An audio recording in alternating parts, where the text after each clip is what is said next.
आज का हमारा टॉपिक है यूपी बोर्ड सॉल्यूशन क्लास 12 साहित्यिक हिंदी का सामाजिक एवं सांस्कृतिक निबंध। तो दोस्तों आज का हमारा टॉपिक है भारतीय समाज में नारी।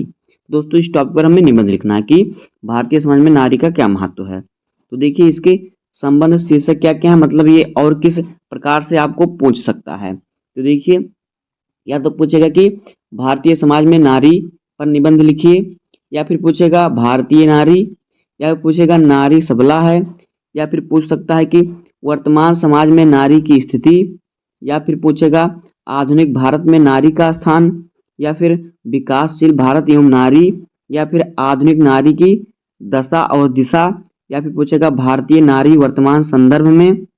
आगे देखिए और क्या पूछेगा, पूछ सकता है नारी शक्ति और भारतीय समाज, भारतीय संस्कृति और नारी गौरव, या फिर नारी सम्मान की दशा और दिशा।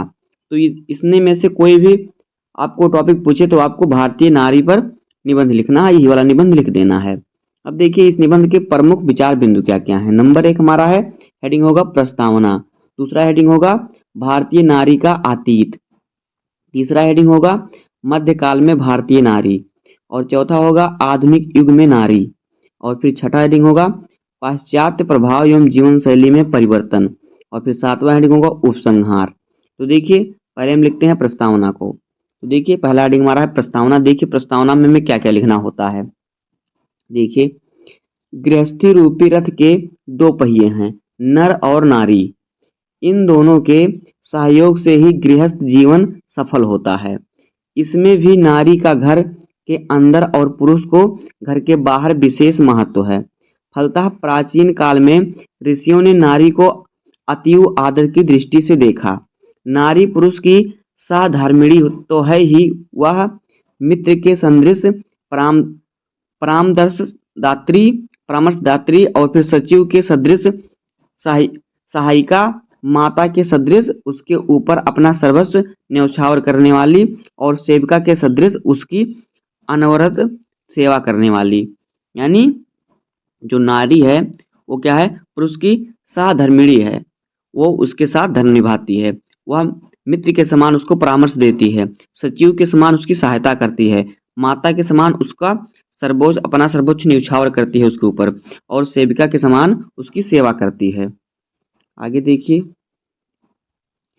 इसी कारण मनु ने कहा है यत्र नार्यस्तु पूज्यते रमन्ते तत्र देवता, अर्थात जहाँ नारियों का आदर होता है वहाँ देवता निवास करते हैं। फिर भी भारत में नारी की स्थिति एक समान न रहकर बड़े उतार चढ़ाव से गुजरी है, जिसका विश्लेषण वर्तमान भारतीय समाज को समुचित दिशा में देने के लिए आवश्यक है। अब देखिए हेडिंग अगला हमारा क्या, भारतीय नारी का अतीत। देखिए वेदों और उपनिषदों के काल में नारी को पूर्ण स्वतंत्रता प्राप्त थी। वह पुरुष के समान विद्या अर्जन और विद्वस्त भावों में शास्त्रार्थ करती थी। महाराजा जनक की सभा में हुआ याज्ञवल्क्य गार्गी शास्त्रार्थ प्रसिद्ध है। मंडन मिश्र की धर्मपत्नी भारती अपने काल की अत्यधिक विख्यात विदुषी थी, जिन्होंने अपने दिग्गज विद्वान पति की पराजय के बाद स्वयं आदि शंकराचार्य से शास्त्रार्थ किया, यानी उनसे शास्त्र विद्या सीखी। यही नहीं, स्त्रियां युद्ध भूमि में भी जाती थी। इसके लिए कैकेयी का उदाहरण प्रसिद्ध है। उस काल में नारी को अविवाहित रहने या स्वेच्छा से विवाह करने का पूरा अधिकार था। कन्याओं का विवाह उनके पूर्ण यौन संपन्न होने पर उनकी इच्छा व पसंद के अनुसार ही होता था, जिससे वे अपने भले बुरे का निर्माण स्वयं कर सकें। अब देखिए अगला हेडिंग हमारा क्या है, मध्यकाल में भारतीय नारी। देखिए मध्यकाल में नारी की स्थिति अत्यधिक शोचनीय हो गई, क्योंकि मुसलमानों के आक्रमण से हिंदू समाज का मूल ढांचा चरमरा गया और वे परतंत्र होकर मुसलमान शासकों का अनुकरण करने लगे। मुसलमानों के लिए स्त्री मात्र भोग विलास की वासना तृप्ति की वस्तु थी। फलतः लड़कियों को विद्यालय में भेजकर पढ़ाना संभव न रहा। हिंदुओं में बाल विवाह का प्रचलन हुआ।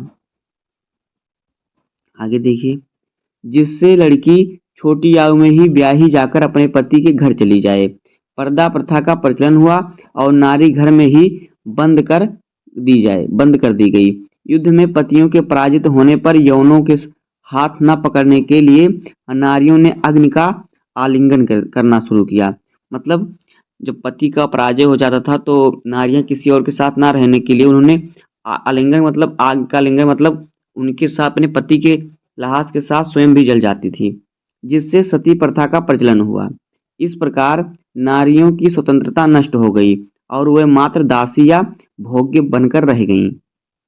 आगे देखिए, नारी की इसी असहायतावस्था का चित्रण गुप्त जी ने निम्नलिखित पंक्तियों में किया है। देखिए क्या किया उन्होंने, अबला जीवन हाय तुम्हारी यही कहानी, आंचल में है दूध और आंखों में है पानी।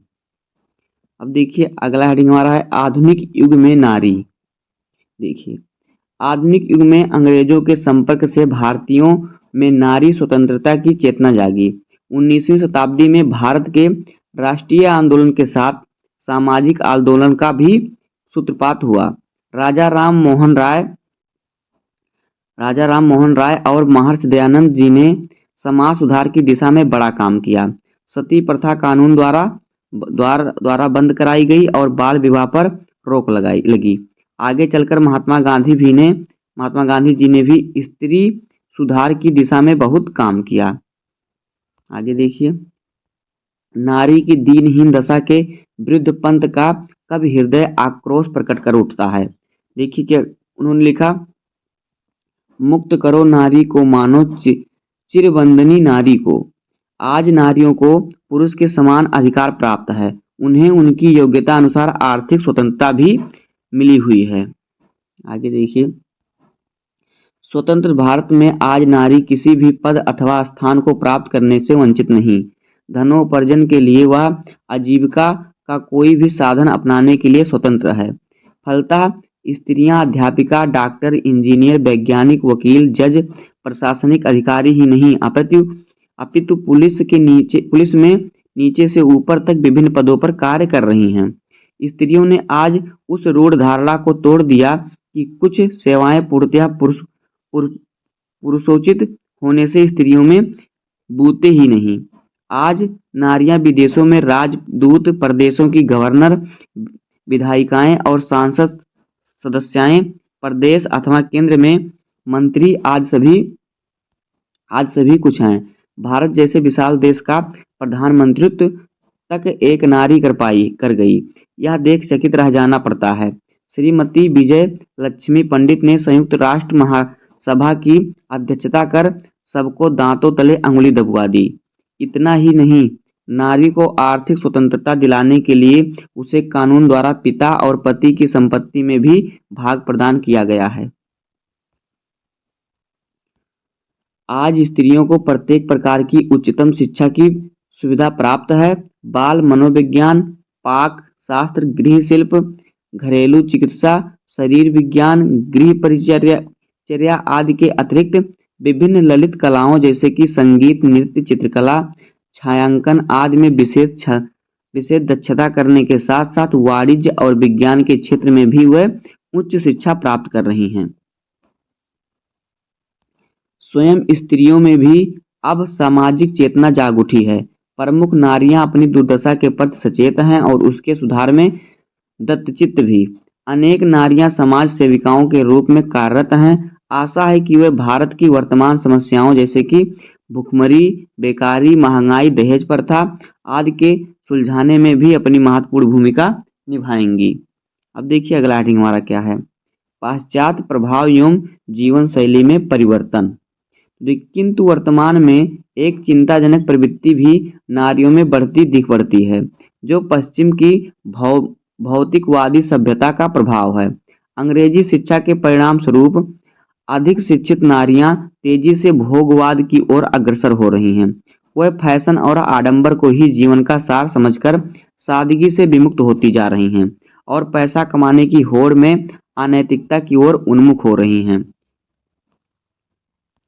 यह बहुत